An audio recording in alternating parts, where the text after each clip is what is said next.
자, 우리 한번 따라해 보겠습니다. 삶이 영적 전쟁임을 알아야 승리한다. 지금 세계를 뜨겁게 달구고 있는 카타르 월드컵 조별 예선 마지막 경기에서 한국은 포르투갈을 2대1로 꺾고 16강에 진출하는 기적을 연출했습니다. 사실 그 이전까지의 성적은 1무 1패로 16강에 오르기 위해서는 그 힘든 상대인 포르투갈을 반드시 이겨야 할 뿐만 아니라 우루과이와의 골 득실까지 따져야 하는 확률이 10%도 안 된다고 하는 어려운 상황이었습니다. 그런데도 극적으로 놀라운 승리를 마련하였기 때문에 우리의 기쁨과 감격이 더 큰 것 아니겠습니까? 중요한 것은요, 아무리 어렵고 힘든 경기라 할지라도 사람들이 안 된다 할지라도 포기하지 않고 최선을 다하는 사람들이 있을 때 그때 승리의 기회가 다가오게 되는 줄로 믿습니다. 성경은 우리들의 신앙을 운동 경기에 비유하여 말씀하기도 합니다. 우리 함께 고린도서 9장 24절 25절을 읽습니다. 운동장에서 다름질하는 자들이 다 달릴지라도 오직 상을 받는 사람은 한 사람인 줄을 너희가 알지 못하느냐. 너희도 상을 받도록 이와 같이 다름질하라. 이기기를 다투는 자마다 모든 일에 절제하나니 그들은 썩을 승리자의 관을 얻고자 하되 우리는 썩지 아니할 것을 얻고자 하노라. 아멘. 마치 그 월드컵 경기에서 죽으라고 다름질하며 시합하는 그런 모습으로 우리의 신앙을 표현하고 있습니다. 이기기를 다투는 사람들은 모든 일에 절제하는 사람, 이런 사람만이 썩지 아니할 영적인 승리의 면류관을 얻게 된다고 가르칩니다.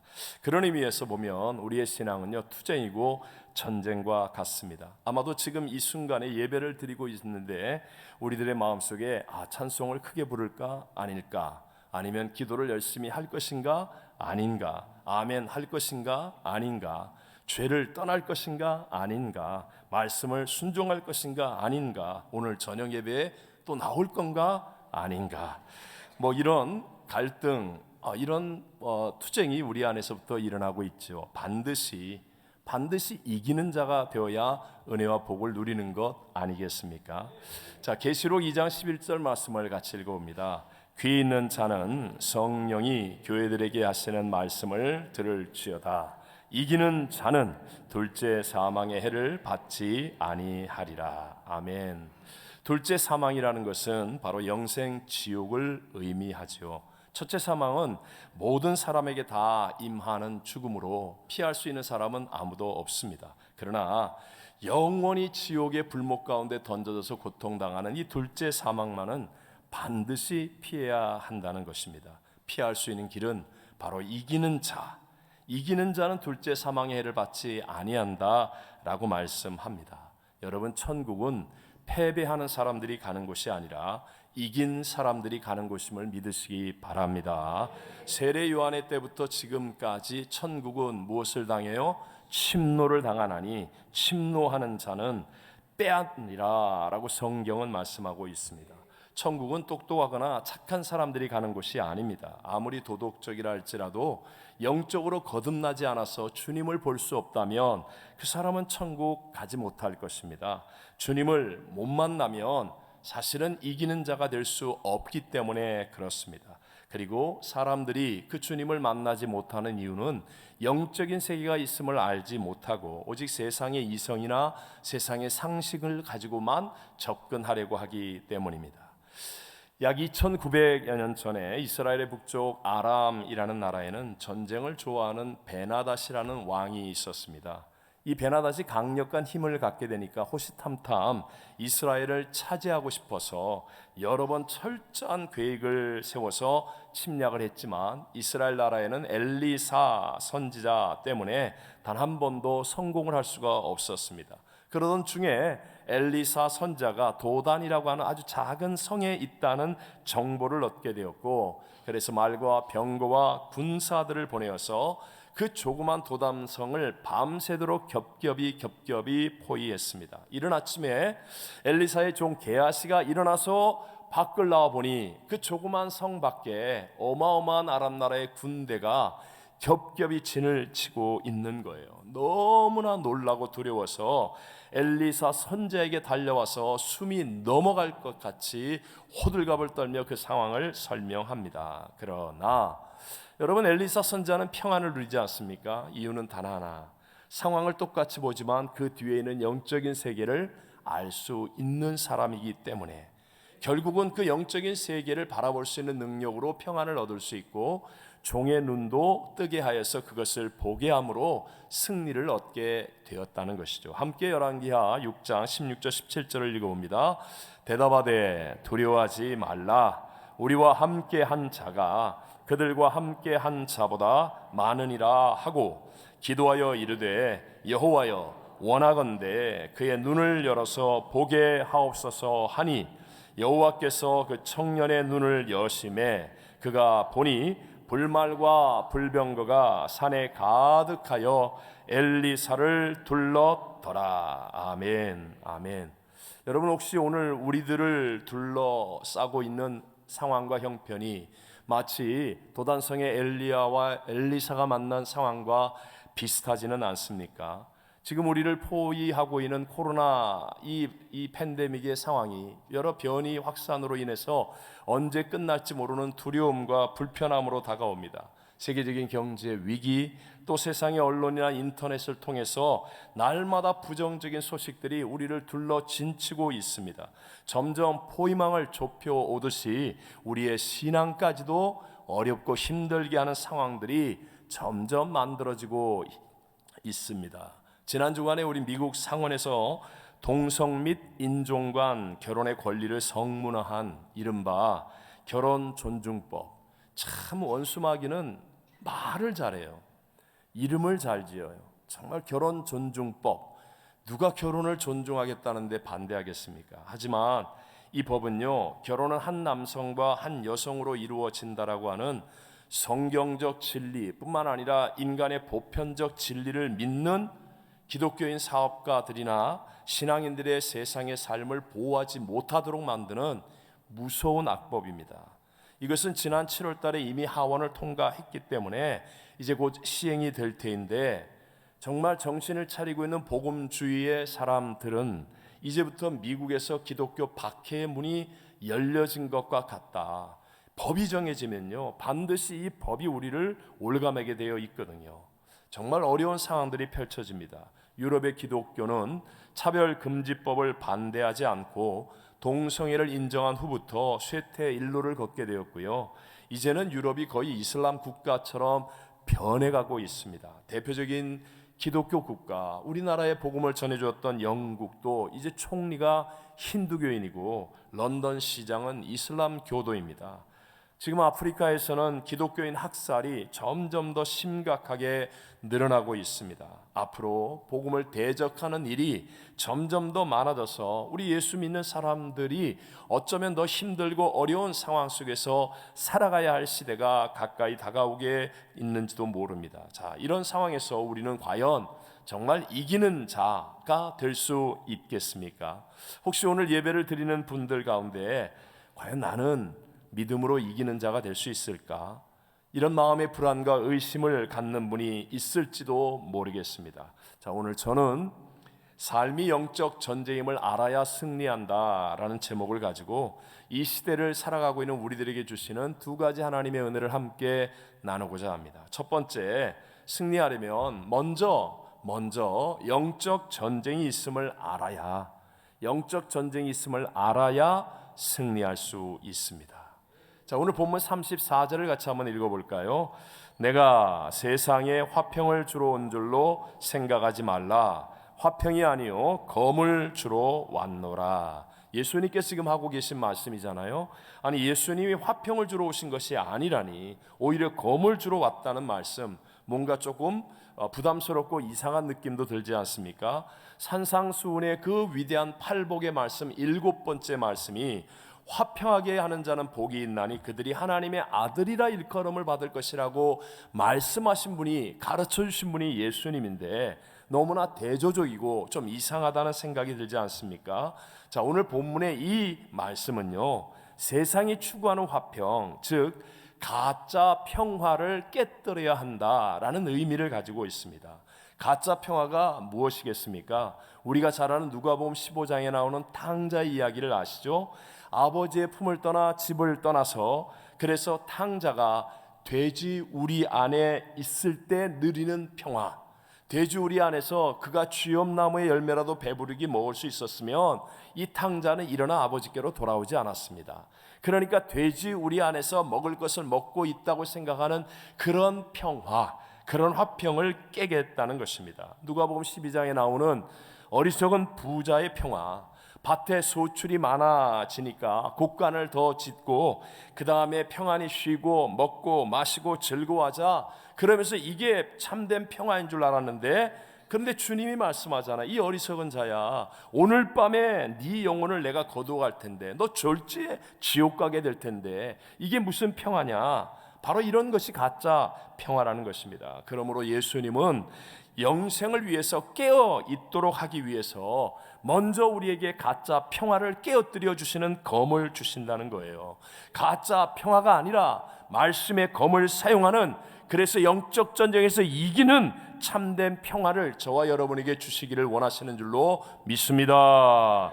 만약 오늘 예배드리는 여러분들 가운데 과연 영적 전쟁이라는 게 있어?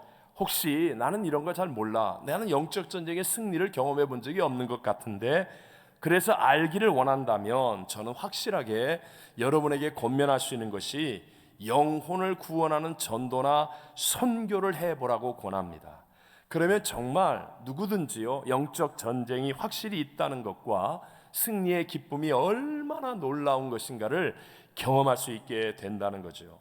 저희 교회 성도님들이 비교적 영적 전쟁에 대해서 담대하게 승리하는 이유 중에 하나가 바로 가든지 보내든지 돕든지 우리 교회 주신 이 선교의 사명을 열심히 실천하기 때문에 우리는 알게 모르게 영적 전쟁을 경험하게 되었고 승리를 체험하고 맛보아 아는 사람들이 되었다는 사실이죠.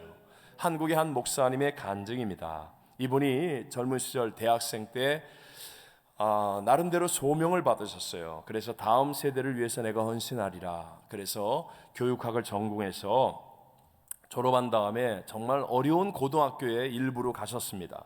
학생부 지도교사를 하는 거예요. 옛날 시절이니까 학생부 지도교사를 하니까 온갖 비행 청소년들을 다 만나게 됩니다. 처음에는 말로 설득하고 여러 가지 사랑을 베풀려고 애를 쓰고, 근데 이게 말이 안 되는 아이들이 너무 많아요.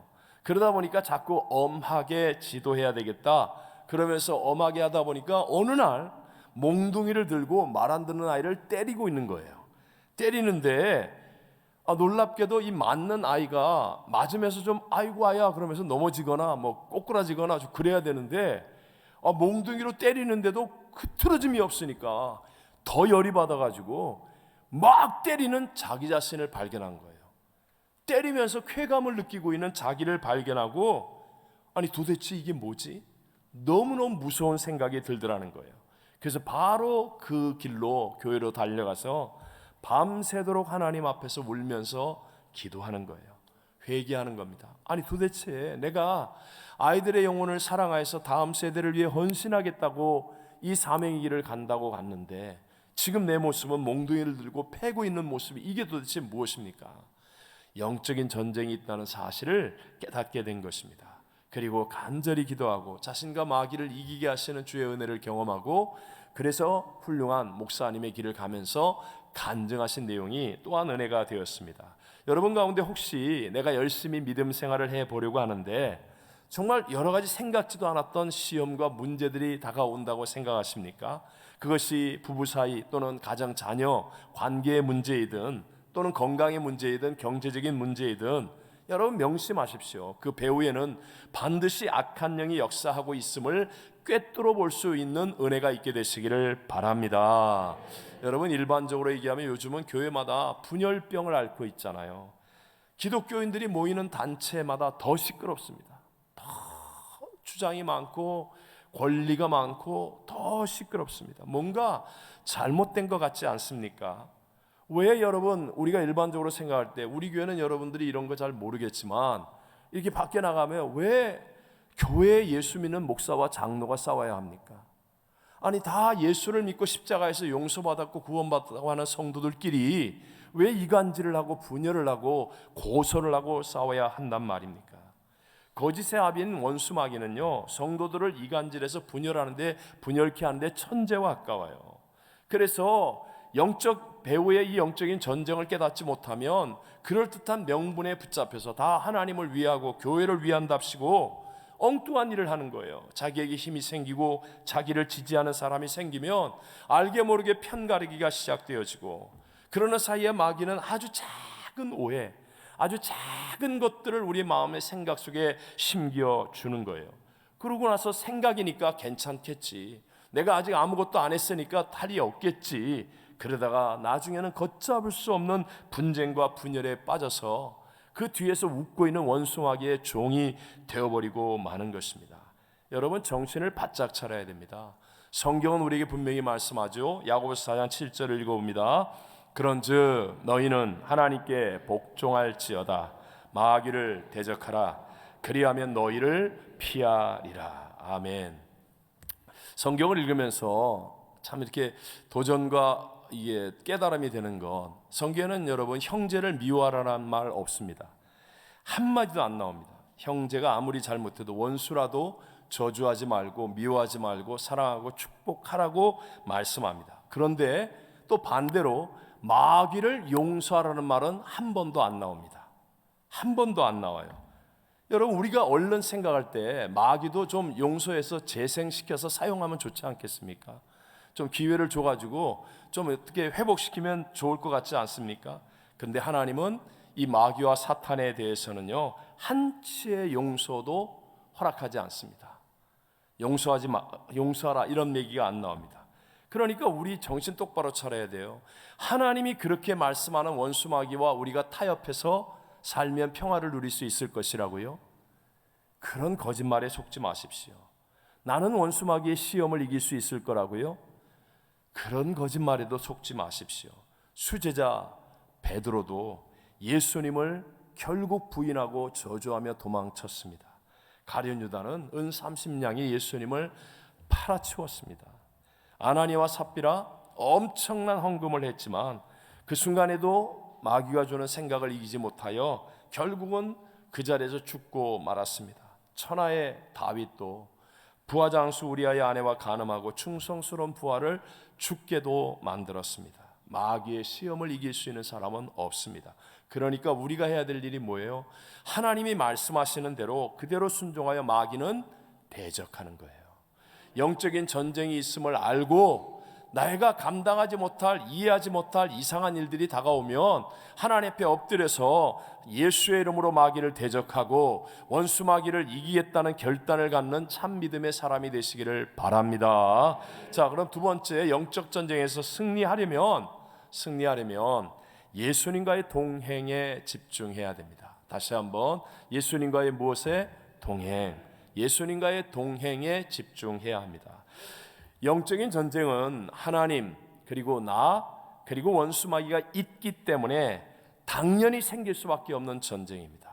근데 원수 마귀가 하나님을 대적하지는 못하니까 끊임없이 하나님의 형상과 모양대로 지음받은 인간을 공격하는 거예요. 단 한순간도 예외 없이 원수 마귀는 계속하여 우리를 공격합니다. 오늘 사자와 같이 믿는 자를 삼키기 위해서 공격합니다. 아담과 하와는 최고의 환경이었던 에덴 동산에서 패배했습니다. 하지만 인간의 몸을 입고 이 땅에 오신 구세주 예수님은 원수 마귀의 시험을 이겼고 부활로 승리하셨습니다. 그래서 우리가 피할 수 없는 영적 전쟁에서 승리하려면 어떻게 해야 됩니까? 유일한 승리의 길이신 예수님과 동행하는 것이 참된 승리의 길임을 믿으시기 바랍니다. 오늘 본문의 37절, 38절을 읽어보겠습니다. 아버지와 어머니를 나보다 더 사랑하는 자는 내게 합당하지 아니하고 아들이나 딸을 나보다 더 사랑하는 자도 내게 합당하지 아니하며 또 자기 십자가를 지고 나를 따르지 않는 자도 내게 합당하지 아니하니라. 여러분, 아버지나 어머니 사랑하는 거 당연하잖아요. 근데 주님보다 더 사랑하면 안 된다. 와, 놀랍습니다. 단 한순간도 나의 십자가를 놓쳐서는 안 된다. 그래서 그 십자가를 지고 주님과 함께하는 삶을 살아야 우리가 진짜 승리자가 될 수 있다라는 것을 말씀합니다. 제가 이제 처음에 파라과이에서 교회를 개척할 때 정말 어려움도 많았고 문제도 많을 수밖에 없었겠죠. 왜냐하면 열정은 넘치는데 사실 너무 미숙했어요. 뿐만이 아닙니다. 물질도 하나도 없지요. 사람도 없지요. 모든 것이 부족한 상태였으니까 항상 어려움과 문제가 생기는 것은 당연했습니다. 교회가 부흥하면서 청년들이 막 모여들고 선교의 불은 일어나고, 그런데 그러면 그럴수록 더 많은 문제와 또 대적들이 생겨나는 거예요. 뭐 내 힘으로 어떻게 할 수가 없어요. 정말 너무너무 억울한 일도 많고 답답한 일도 많고 감당하기 어려운 일도 많고, 그때마다 하나님 앞에 엎드려서 울며 매달려 기도하는 것 밖에는 없지 않겠습니까? 저는요, 지금 제가 고백할 수 있는 것, 그때 정말 수없이 많은 기도를 했겠죠. 근데 제가 고백할 수 있는 건 하나님이 다 응답하셨어요. 다 응답하셨다고 제가 간증할 수 있고 고백할 수 있습니다. 제가 지난 주간에도 우리 오늘 저녁에 이 특별한 집회, 그리고 우리 공동회를 앞둔 특세와 이 모든 일들을 위해서 기도하는데, 근데 바로 그때 하나님이 응답하셨던 그 하나님이 내 마음속에 막 리마인드가 되는 거예요. 야, 그때 그 어려웠을 때, 그 억울했을 때, 그 힘들었을 때 하나님이 다 응답해 주셨잖아. 그러면서 막 제 마음속에 그 감격이 막 몰려오는 거예요. 그래서 제가 우리 교육자 회의 때도 이 얘기 잠깐 하다가 스탑했어요. 너무 눈물이 나서. 너무 막 감격스럽게 다가오는 거예요. 근데 여러분, 제가 고백하고 싶은 게 뭔지 아세요? 그때 헤아릴 수 없이 많은 억울한 기도, 답답한 기도, 정말 헤어날 길이 없는 것 같은 절망 속에 몸부림치는 기도, 그때 하나님이 다 응답하셨는데, 근데요, 응답의 내용이 거의 다 같았다는 거예요. 기도할 때마다 밤새도록 몸부림치고 울면서 하나님 살려주십시오. 하나님 나 여기서 그만둘까요? 하나님 진짜 못 참겠습니다. 하나님 너무 억울합니다. 하나님 너무 답답합니다. 뭐 등등 정말 말할 수 없이 몸부림치면서 기도할 때마다 응답, 울며 가슴을 치고 쥐어 뜯고 굴르고, 그 기도할 때마다 함께 하셨던 주님이 언제나 주셨던 응답은 이거예요. 유철아, 너 나 사랑하냐? 너 나를 정말 사랑하느냐? 정말 언제나 응답은 그랬어요. 돌이켜보니까 그때마다 하나님 돈이 없어요. 하나님 사람이 없어요. 하나님 너무 억울해요. 하나님 너무 답답해요. 수없이 많은 기도들이 결국은 다 너 나를 사랑하냐? 그리고 제 마음속에서 그래, 주님이 나와 함께 하신다. 주님이 나와 함께 하신다. 이 확신이 회복되는 그 순간부터 사실은요, 문제가 아니었어요. 대적이 아니었어요. 우리 선포합시다. 하나님은 문제보다, 하나님은 대적보다, 하나님은 하실 수 맞습니다. 여러분, 주님이 나와 동행하는 것을 믿어야 합니다. 그러면 내가 상상하지 못하는 수억만 가지의 방법으로 하나님은 반드시 역사하십니다. 우리 지난 주간에 우리 요즘 많이 불렀던 찬양 있죠. 우리 후렴만 불러볼까요? 믿음이 없이는 기쁘시게 못하나니 고된 수고도 다 헛될 뿐이라. 믿음이 없어서 무너진 삶의 모든 자리에 다시 주님을 기다림. 믿음이 없이는 기쁘시게 못하나니 주를 찾는 자 반드시 만나리. 믿음이 없어서 무너진 삶의 모든 자리에 다시 주님을 기다리리. 기다립니 다시 주님을 사랑합니 다시 주님을 사랑합니다.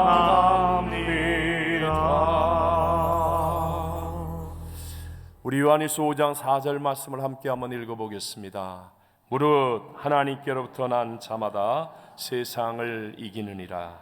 세상을 이기는 승리는 이것이니 우리의 믿음이니라. 저와 여러분의 힘으로 안 됩니다. 능으로 안 됩니다. 그러나 오직 믿을 때 우리에게 승리가 이루어지게 될 줄로 믿습니다. 믿음이 무엇입니까? 믿음은 들음에서 나며 들음은 그리스도의 말씀으로 말미암는 것입니다. 여러분, 말씀을 붙들고 그것을 믿겠다라고 결단하는 거예요. 우리가 잘 아는 노아는요, 홍수가 나서 물로 심판하신다고 하는 하나님의 말씀을 듣고 믿었습니다. 그래서 그는 그 다음부터 방주를 짓기 시작하는 거예요. 덕분에 세상에서는 어떻습니까? 거의 120년에 가까운 긴 세월 동안 비웃음 속에서 살아야 했습니다. 당시에는 비가 내린 적이 없습니다. 그런데 비 온다고 얘기하죠. 홍수가 없는데 홍수가 올 거라고 얘기하죠. 배를 만들어도 물가가 아닌 산꼭대기에다가 배를 짓고 있지요. 그러니 여러분, 노아의 삶 전체가 세상 모든 사람들로부터 미쳤다는 말을 듣기에 정말 그런 삶이었어요. 조롱과 비난을 들을 수밖에 없었습니다. 그러나 우리가 아는 것처럼 노아는 하나님의 말씀을 들은 대로 믿었고 그대로 순종하였더니 결국은 승리하여 새 인류 번성의 위대한 사람이 된 줄로 믿습니다. 아브라함도 인생 정리할 75세의 나이에 하나님의 말씀을 듣지 않습니까? 그래서 본토 친척 아비집을 떠나갑니다. 아니, 사람들이 와서 묻습니다. 아니, 이제 쉬어야 될 나이에 어디 가냐고, 어디 가려고 그러냐고. 그러니까 아브라함이 한다는 말이, 나는 갈 바를 몰라. 하나님이 가라고 그랬어. 그러니 여러분, 사람들이 뭐라고 그랬어요? 제가 저건 미쳤구나, 제정신 아니구나, 저런 바보가 어딨냐. 하지만 우리가 알지 않습니까? 하나님의 말씀을 들은 대로 믿었고 순종했던 아브라함 한 사람 때문에 하나님의 위대한 역사들은 일어나게 된 줄로 믿습니다. 무엇보다도 성찬의 예수님, 십자가에서 얼마나 멸시와 조롱, 천대를 받았습니까? 내려와라, 내려와라, 네가 구세주라고? 그럼 너라도 구원해봐라. 침을 뱉고 모욕하고 주먹질하고 그 고난과 고통 속을 지났습니다. 하지만 예수님 끝까지 하나님의 말씀을 붙들었습니다. 내 원대로 마시옵고 아버지의 원대로 되기를 원하나이다. 그랬더니 여러분, 부활의 첫 열매되고 모든 만물을 무릎 꿇게 하며 우리 모두를 구원하는 인류의 구세주가 되신 줄로 믿습니다. 오늘 한 번만 뒤집어서 생각해 보십시오. 저와 여러분, 지금 우리들은요, 너무나 상식적인 신앙생활을 하고 있지 않습니까? 주변 사람들이 납득할 수 있는 일만 하려고 하지는 않습니까? 주변 사람들이 조금이라도 비웃거나 조롱하거나 미쳤다고 말하거나 바보 같다고 얘기하면 여러분, 두려워 떨지 않습니까? 오직 세상에서 인정받고 박수받는 일만, 그런 일만 나는 하겠다고 생각하고 있지는 않습니까? 세상이 다 이해한다고 하면 그건 세상에 속한 일이지, 그게 어떻게 하나님께 속한 일이겠습니까? 오히려 믿음이 없는 경우일 때가 많습니다. 여러분, 나는 애들하고 집에서 지내야 돼요. 저녁 예배 못 나가요. 상식적이고 납득이 되는 말 같지만, 그러나 여러분, 하나님이 믿음으로 승리를 주시는 그 역사의 주인공은 되지 못한다는 것이에요. 오늘도 우리의 삶에 적용해야 됩니다. 저와 여러분, 너무나 세상이 이해할 만하고 세상에 어울리는 삶을 살고 있다면 한 번 더 돌아봐야 됩니다. 오늘 주일 낮에 나왔으니까 저녁에 나온 건 미친놈이나 하는 거라고? 예수의 피로. 지난주에 특세했는데 또 이번 주에 특세한다고? 그거는 바보 같은 애들이나 나오는 거야. 예수의 이름으로. 아멘을 안 하네? 네. 자, 오늘 본문 39절을 같이 읽어봅시다. 자기 목숨을 얻는 자는 잃을 것이요 나를 위하여 자기 목숨을 잃는 자는 얻으리라. 아멘. 여러분, 우리가 이상한 짓을 하자는 거 아니에요. 우리가 절대로 낙심하거나 포기하지 않고 두려워하지 않고 끝까지 붙들어야 할 믿음의 핵심은 언제나 하나님의 말씀을 순종하는 것입니다. 하나님의 말씀대로, 천지는 없어져도 1.1에 변하지 않는, 없어지지 않는 진리의 말씀을 붙들고 순종하기 위해서 때로는 사람들이 이해하지 못하는 길을 갈 때도 있고요. 두려움이 다가오고 절망이 다가오고 오해가 다가오고 핍박이 다가올 때도 있지만, 그러나 여러분, 언제나 말씀을 붙들고 가는 그 사람이 영적 전쟁에서 이기고 역전승의 주인공이 되어질 줄로 믿습니다. 히브리서 11장 3절을 읽습니다.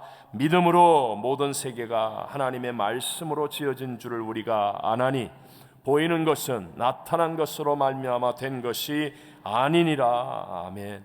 보세요. 상황이 먼저입니까? 말씀이 먼저입니까? 보이는 것이 먼저예요? 말씀이 먼저예요? 말씀이 먼저예요, 여러분. 보이는 것은 나타난 것으로 말미암아 된 게 아니에요. 말씀으로 된 거예요. 제가 처음에 성찬을 대할 때, 처음이 아니라 이제 성찬을 대하는데 도대체 감동이 없는 거예요. 그 성찬 대할 때마다 우리 옛사람이 십자가에 죽었습니다, 이런 말씀을 자주 듣잖아요. 어렸으니까 아니 내가 십자가에 죽었다는 게 이해가 안 되는 거예요. 이해가. 내가 이렇게 뻐젓이 살아가지고 성찬을 먹고 있는데 근데 뭐 내가 죽었다는 거야. 이해가 안 됐어요. 근데 어느 날 말씀을 믿기로 했습니다. 말씀대로. 근데 말씀대로 내가 그리스도와 함께 십자가에 죽었다는데 안 믿어져서, 그래서 그 말씀을 붙들고 기도하는 거예요. 분명히 갈라디아서 2장 20절에 얘기하잖아요. 수많은 성경이 얘기하지 않습니까? 내가 그리스도와 함께 십자가에 못 박혔나니 그런즉 이제는 내가 산 것이 아니요 오직 내 안에 그리스도께서 사시는 것이라. 이게 분명히 말씀하는데, 근데 난 내가 살고 있는데 뭐 내가 열받으면 뭐 내가 하고 싶은 대로 내가 하고 있는데, 이게 안 믿어지는 겁니다. 성찬을 대할 때마다 나 죽었다는데. 근데 그 말씀을 받기로 결심하고 그 말씀을 붙들고 기도하던 어느 날 갑자기 정말로 말씀이 내 안에서 막 살아 역사하기 시작하는 거예요. 이게 믿어지기 시작하는 거예요. 아니 내가 죽었다는 게 믿어지는데 어떻게 합니까? 믿어지는데. 그래갖고 제가 방이 2층이었는데요 2층에서 막 뛰어내려와가지고 저희 아래층에 부엌에서 일하고 계시는 자매님이 있었어요. 기순아 그러면서 너 나 봐봐 나 누구니 예수님이지 그랬다니까요. 그러니까 저를 보고 얘가 또 미쳤구나 진짜로요. 믿어지는 걸 어떻게 믿어지는 거야. 내가 죽었어. 난 죽었어. 예수님과 함께 죽었어. 내 안에 예수가 사셔. 믿어지는 걸 어떻게 해요? 믿어지는 걸. 여러분, 말씀을 받아들여야 돼요. 결심하셔야 돼요. 안 믿어지면 기도하면 하나님의 말씀은 살았고 운동력 있고 이것은 진리요 말씀은 곧 예수 그리스도이십니다. 오늘 성찬을 대하면서 먼저 약속의 말씀을 붙잡으셔야 됩니다. 예수님이 십자가로 나의 죄를 용서하시는 약속, 이 십자가로 나의 가난과 저주를 청산하시고 축복하신다는 약속의 말씀, 이 십자가로 저가 채찍에 맞음으로 나음을 입었다는 약속의 말씀, 이 십자가를 통하여 우리에게 성령을 보내어 주셨다는 약속의 말씀, 이 십자가를 통하여 우리에게 부활과 영생 천국이 있다는 약속의 말씀을 여러분 먼저 붙잡으셔야 돼요. 그리고 아직 안 믿어진다 할지라도 이 말씀을 붙들고 기도하면 말씀은 살았고 운동력이 있어요. 이 말씀은 곧 하나님이세요. 말씀이 육신이 되어 오신 분이 예수님이세요. 반드시 놀라운 믿어지는 역사, 우리의 운명을 바꾸는 역사, 영적 전쟁의 승리의 역사가 저와 여러분에게 일어나게 될 줄로 믿습니다. 특별히 우리 2023년을 위한 정기공동회를 앞둔 특별 새벽 예배, 또 오늘 저녁 우리 이용훈 목사님 LA 축복 성회를 통해서 우리 하나님의 말씀을 받고, 그래서 믿음으로 예수님과의 동행을 잘 이루어서 우리 앞으로의 영적 전쟁에서 날마다 승리하는 귀한 성도들이 다 되시기를 주의 이름으로 축원합니다.